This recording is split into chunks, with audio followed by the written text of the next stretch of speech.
The Sniper Ghost Warrior series has always done pretty well sales-wise. Part of that is likely down to the fact that, for a pure sniping experience, there aren't many other options. Actually, there's one, which is Sniper Elite, Rebellion's third-person alternative that does mostly the same but with the added bonus of featuring an X-ray Nazi kill cam.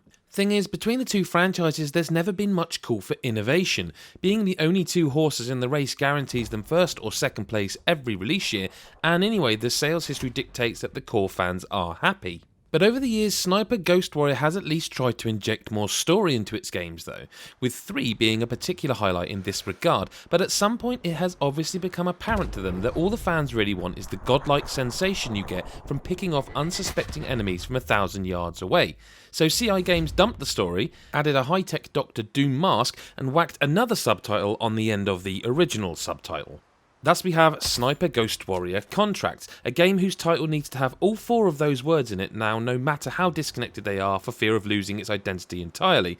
It's a budget title too, meaning it'll cost a little less than your average AAA, despite being a hell of a lot better than a lot of them. And I say that with the hurriedly added clarification that I'm not suggesting Contracts is some kind of budget masterpiece that's going to teach those big boys and girls a lesson.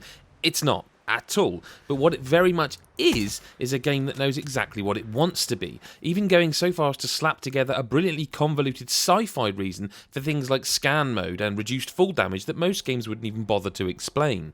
Ditching the characters, for want of a better word, that we've seen in the franchise before, Contracts instead puts you into the cutting-edge survival suit of a mercenary sniper and infiltrator codenamed Seeker. Seeing the CryEngine logo at the start immediately evoked thoughts of Crysis, and in many ways the suit worn by your character feels like a precursor to the supersuits of that legendary franchise. Among other things, you can scan the environment for collectibles, ammos, or points of interest, and later upgrade it to automatically tag nearby enemies or to allow highlighted items to remain that way for longer.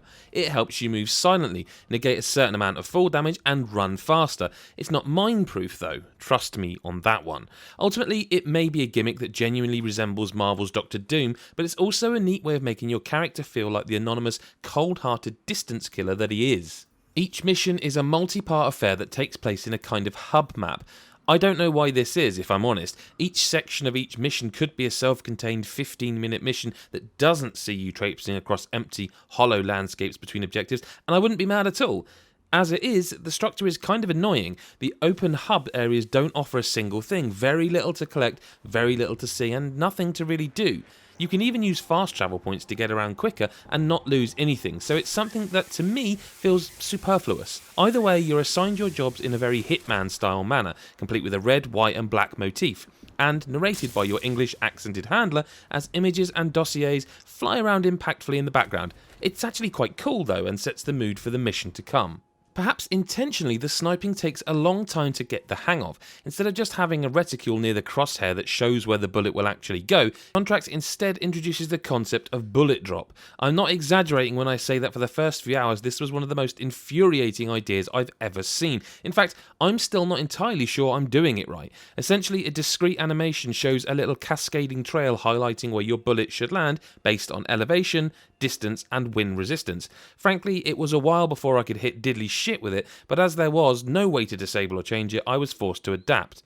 A few hours in, I was hitting most targets as long as I sat and took my time, which is primarily the point, I suppose, although there are moments where speed is key and keeping a cool head while hurrying is a tricky thing to balance. It's nice to be rewarded with a super satisfying slow motion bullet cam when you nail a kill though, or even the slightly less satisfying thwack as you relieve a clueless goon of the burden of ever having to buy Nurofen again. I did clamber over the body of someone I'd recently beheaded from 600 yards away and have a very brief moment of, holy shit, did I do that guilt?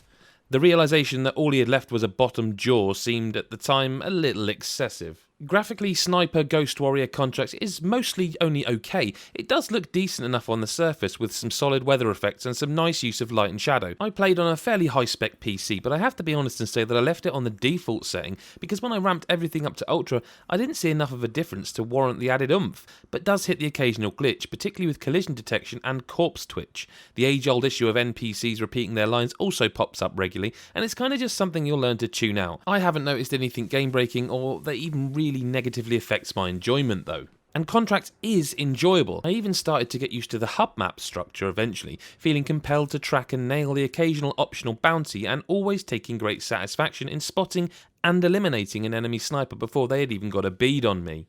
The sniping is a little overly complex for my liking, which is great for some people, but I personally prefer the more customizable approach seen elsewhere. But then that's not the way they want you to play, and I can kind of applaud that. They've made this a slightly more hardcore experience, and you have to admire them for having the stones to do so.